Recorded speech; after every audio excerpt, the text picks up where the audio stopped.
তো হ্যালো বন্ধুরা, কেমন আছো সব? আশা করি তোমরা সবাই ভালো আছো। আবারও নিয়ে চলে এলাম নতুন একটা গল্প নিয়ে। আজ গল্পগুলো রূপকথার গল্প। চলো, আজকের গল্পের নাম হচ্ছে অ্যাডেনের চুল। সে অনেক অনেক দিন আগের কথা। অনেক অনেক দূরের এক দেশ ছিল একটা ছোট্ট ছেলে। ছেলেটির নাম ছিল অ্যাডেন। অ্যাডেন ছিল খুবই ভালো একটা ছেলে। সে তার বাবাকে খুবই ভালোবাসতো। সব সময় তার বাবার মত হতে চাইতো। বাবা কত বড়, কত কিচ্ছুই না করতে পারে, আর কত সুন্দরী না তার মাথার বড় বড় চুল ও কুচকুচে চুল।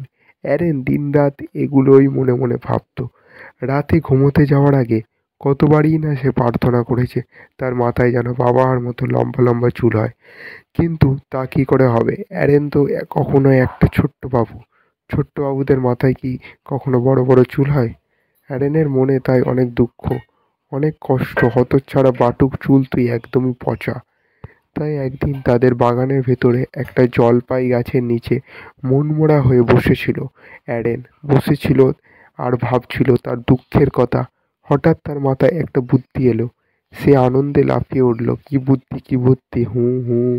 সে তো যেন তেন বুদ্ধি নয়, অ্যারেন তো অনেক চালাক। সে ভেবে বের করলো, আরে চুল তো না কাটলেই হয়, তাই তো সে বড় হবে, বেড়ে উঠবে একেবারে বাবার সে মস্ত চুলের মতন। আহ! নিজের বুদ্ধি দেখে অ্যারেন মনের সুখে উঠল। শোনো সবাই, শোনো, একটা দারুণ কথা শোনো। আমার নাম অ্যারেন। আজ থেকে সব জয় জেনে রেখো, চুল কাটা মোর বারণ। আমার নাম অ্যারেন। যেমন বুদ্ধি তেমন কাজ। তো তাই হলো। অ্যারেন আর চুল কাটলো না। আর তাই তার ছোট্ট ছোট্ট চুলগুলো মহা আনন্দে বেড়ে চলল। অ্যারেন তো মহা খুশি। শেষ পর্যন্ত আর বাবার মতন বড় বড় চুল আর এই হলো না। কিন্তু যেই তার মাথার চুলগুলো অনেক বড় হয়ে গেছে, অ্যারেন পড়েছে মহা বিপদে। বিপদ? কিসের বিপদ? বড় বড় চুলগুলো তো তার ওর কথা শুনছে না। চিরুনি দিয়ে চুল আঁচড়াতে গিয়ে অ্যারেন তাই পড়েছে এক মহা ঝামেলায়। সে এখন যখনই চুলগুলো উঁচু করে আঁচড়াতে যায়, দুষ্টু চুলগুলো হয়ে যায় নিচু। আবার যখনই সে ওদের আঁচড়াতে যায়, নিচু চুলগুলো কোমরে করে হতচ্ছাড়া এগুলো হয়ে যায় উঁচু।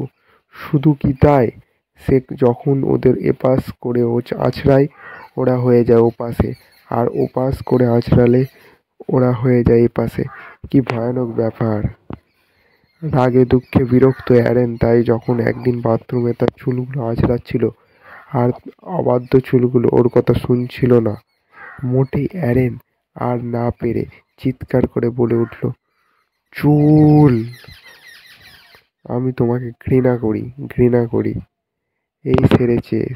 যেই না অ্যারেন এই কথাগুলো বলে উঠল, চুলগুলো না খুবই কষ্ট পেল। ওর দুষ্টু হলে কি হবে? ওদেরই তো মন আছে। ওরাই কি কষ্ট পায় না, দুঃখ পায় না অ্যারেনের কথা শুনে?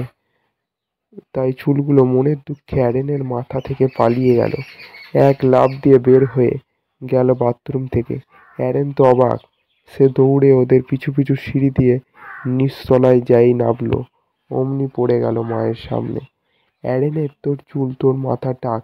কি করেছিস? কি হয়েছে এমনি বল! চোখ গোল করে চিৎকার করে উঠল মা। বেচারা অ্যারেন, আমার চুল পালিয়ে গেছে। আমি ওকে কষ্ট দিয়েছি তাই পালিয়ে গেছে, ফিসফিসিয়ে বলল সে। মা তো অবাক, কিন্তু তিনি বুঝে নিলেন ব্যাপারটা। আহ! কি করেছিস বাছা? যা, এক্ষুনি ওকে নিয়ে আয়। যা, দেরি করিস না। কখন করে মন কষ্ট করে নেই রে, যা, ওকে এক্ষুনি নিয়ে যা। মায়ের কথাগুলো শুনে খুব ভালো লাগলো অ্যারেনে। সত্যিকারও মনে অনেক কষ্ট দিতে নেই। উচ্ছ্বসিত অ্যারেন এবার ঘর থেকে বের হয়ে যেই না রাস্তায় এসেছে, অমনি সে মায়ের চিৎকার ঘরের ভেতর থেকে, অ্যারেন! কোথায় গেলি? এখানে আর শিগগিরই! তোর চুল, তোর চুল, চুল ঘরের ভেতরে কোথায়? অ্যারেন এক দৌড়ে ঘরে ঢুকে দেখতে পেল মায়ের ছোট্ট ভাইয়ের দোলনার পাশে দাঁড়িয়ে। চুল কোথায় মা? হাঁপাচ্ছে অ্যারেন। মা চুপচাপ ইঙ্গিত করলো অ্যারেনের 2 বছর ভাইটার দিকে। অ্যারেন এগিয়ে গেল। এ কি? ওটা তোর ভাই? ওর ভাইয়ের সারা শরীরে এত চুল কোথা থেকে এলো? ওহ, এগুলো সেই দুষ্টু ছেলে। ওকে ছেড়ে এখন ওর ছোট্ট ভাইয়ে ধরেছে। এত বড় সাহস! এই বলে অ্যারেন যায় না এগিয়ে গেল। চুলগুলো ধরতে যাবি অমনি চুলগুলো ওর গোলগাল নাদুস নুদুস ছোট্ট ভাইটাকে ছেড়ে এক লাফে অ্যারেনের মাথায় উঠে ডিগবাজি খেয়ে দৌড়ে পালালো খোলা দরজা দিয়ে। অ্যারেন এবার আর ভুল করবে না। সেও পড়িমড়ি করে দৌড়ে লাগালো চুলগুলোর পিছু পিছু। ওদেরকে চোখের আড়াল হতে দেয়া যাবে না। নিজেকে বলল সে বাগানের ওপর দিয়ে সেই চুলগুলোকে তাড়া করে দৌড়ালো বড় রাস্তার দিকে। রাস্তায় বেশ বড় মানুষ। বিকেলবেলা সবাই হাঁটতে বের হয়েছে। হঠাৎ মাঝবয়সী এক ভদ্রমহিলা বাঁচাও বাঁচাও করে চিৎকার শুনে সেদিকে এগিয়ে গেল অ্যারেন। কি হয়েছে কি হয়েছে? চুল! ই আমার পেটে এত চুল! ওরা ওই রাস্তার দিকে এদিক এসে আমার পেটে লাফিয়ে পড়ছে, এখন ওখানেই বড় হচ্ছে। ইয়াক, কেমন অদ্ভুত দেখাচ্ছে মনে হচ্ছে ভাবলো অ্যারেন। ওহ, আমাকেও বাঁচাও, এটাকে এখানে রেখে যেভাবে হোক সরাও। কেঁদে উঠল ভদ্রমহিলা। অ্যারেন চিন্তা করল একটু, তারপর তার স্বভাবসুলভ আন্তরিক ভঙ্গিমায় সে ভদ্রমহিলাটাকে জানালো চুলগুলোর সূক্ষ্ম অনুভূতির কথা, জানালো ওদের ঘৃণা করার পরিণতির কথা। এই শুনে ভদ্রমহিলা অকপটে বলে উঠল, চুল! আমি তোমাকে ঘৃণা করি, কষ্ট! চুলগুলো তাই আবারও ফালালো। দৌড়ে এগিয়ে গেল রাস্তার ধারে। অ্যারেন দৌড়লো। একটু এগিয়ে যেতেই এবার লম্বা চওড়া এক লোকের চিৎকার, বাঁচাও বাঁচাও বাঁচাও! কি হয়েছে আঙ্কেল? অ্যারেনের কৌতূহলী প্রশ্ন। চুল চুল ওই রাস্তা দিয়ে এগুলো দৌড়ে এলো আর লাফিয়ে উঠল আমার শরীরে, এখন আরো বড় হচ্ছে। ভাই নাকি আঙ্কেল কোথায়? নিষ্পাপ জিজ্ঞাসা অ্যারেনের। কোথায় আবার? নিব্রত লোকটা লজ্জা পাচ্ছে। আমার পেছনে আবার কোথায়? বিরক্ত হচ্ছে সে, এবার রেগে যাচ্ছে। ব্যাপারটা তো খুবই অদ্ভুত মনে মনে ভাবলো অ্যারেন, কিন্তু এটাতে লজ্জা পাবার কি হলো? সে বুঝে ফেলল না। ওটাকে সরিয়ে নিয়ে আবারও বাঁচাও আর্তনাদ লোকটার। প্রায় কেঁদে ফেলল সে বুঝি। আহ, ভাববেন না মোটে আঙ্কেল। আত্মবিশ্বাস ঝরে পড়েছে অ্যারেনের কণ্ঠে। শুধু বলল, আপনি ওটাকে ঘৃণা করেন? ব্যাস, তাই নাকি? অবাক লোকটা। আর দেরি না করে সে বলে উঠল, চুল! আমি তোমাকে ঘৃণা করি। ঘৃণা আর ঘৃণা!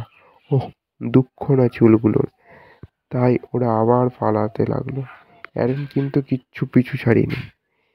বড় রাস্তার ধারে সামনে এগিয়ে যেতেই এবার চার রাস্তার মোড়ে এই সেরেছে ভাবলো অ্যারেন। বিকেলের অফিস ফেরা গাড়ি ঘোড়া সামলাতে ব্যস্ততায় এক ট্রাফিক পুলিশকে দেখে সে এগিয়ে গেল। বাঁচাও বাঁচাও! হ্যাঁ, বেচারা পুলিশ ভাই গাড়ি ঘোড়া সামলানো বাদ দিয়ে এখন নিজেকে সামলাতে ব্যস্ত বটে। খুব খুব কাশি দিয়ে ইস্তস্ত ভঙ্গিমায় অ্যারেন মনে, ওটা আমার চুল। তোমার চুল বালক, এই চুল তোমার, তোমার এই চুল। জি, বিনীত অ্যারেন। ওহ, আমার চুল! ওহ, তোমার চুল! তোমার এই চুলগুলো কোথাকে এসে জুড়ে বসলো আমার মুখে? চিন্তা করতে গাড়ো, আমার মুখেই। এখন আমি কি করে এই গাড়ি ঘোড়া সামলাই তুমি বলো তো? চুলগুলো গজাতে গজাতে আমার মুখ ভর্তি করে ফেলেছে ওই বালক। কি ভয়ঙ্কর অবস্থা! হ্যাঁ, ভয়ঙ্কর অবস্থা বটে। অ্যারেন শুনেছে 10টা মোটরসাইকেল, 10টা 9টা মোটরসাইকেল, 10টা গাড়ি, 8টা ট্রাক, 7টা বাস, 15টা বাইসাইকেল, 2টা অ্যাম্বুলেন্স, 3টে ফায়ার ট্রাক আর একটা ট্রেন। কি বিশৃঙ্খলা তালগোলা পাকানো অবস্থা! সব তোমার চুলের দোষ! গর্জে উঠল দড়িমোচওয়ালা পুলিশ। জি, মানে আপনি শুধু বলেন ওটা পচা। শুধু বলুন আপনি ওটাকে ঘৃণা করেন না মজা পাচ্ছেন অ্যারেন ভাই। দাড়ি গোঁফের জঙ্গল হতে সন্দেহের দৃষ্টিতে পুলিশ ভাইয়ের আড়ে বলে দেখুন না মুচকি হাসি অ্যারেনের ঠোঁটে। আর পুলিশ গর্জে উঠল, ব্যাটা চুল! আমি তোকে ঘৃণা করি। তারপর যা হয় আর কি। মনক্ষণে চুল আবার পালিয়ে গেল। এবার ওটা দৌড়ে দিয়ে হারিয়ে গেল সেই গাড়ি ঘোড়ার হযবরলর মধ্যে। না! আর্তনাদ করে উঠল অ্যারেন। এবার বুঝি সে সত্যিই হারালো তার চুলগুলোকে।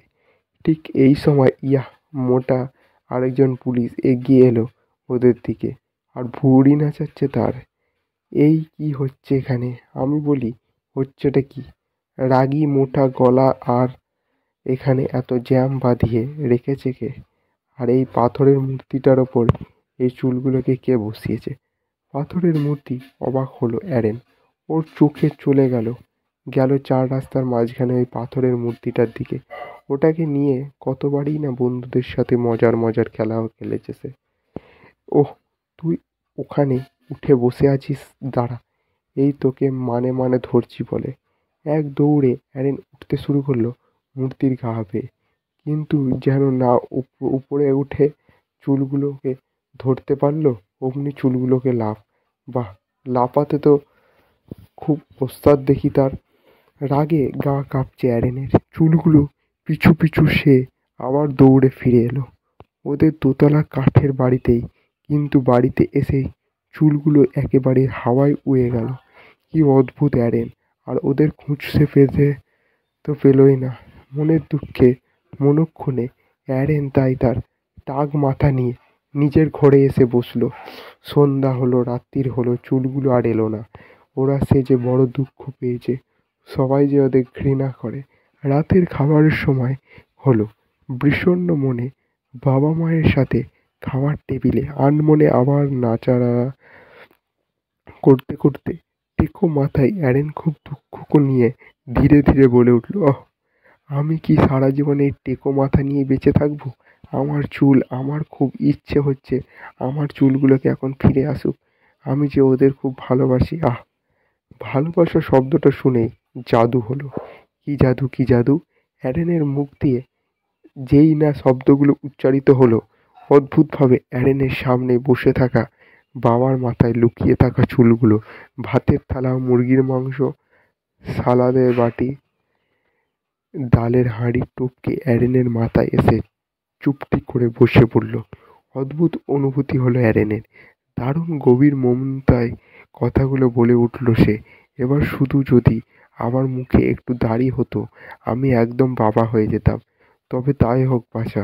বলে উঠল বিঘ্ন চলগুলো। ওরা ওরা ওরা আস্তে আস্তে নেমে চলো। নেমে এলো অ্যারেনের চিবুকে। জুড়ে বসলো একগোছা দাড়ির মতন। অ্যারেন তাকিয়ে আছে। সে এখন তার বাবার মতন। তো এই ছিল গল্পটা। কেমন লাগলো অবশ্যই কমেন্ট করে জানিও।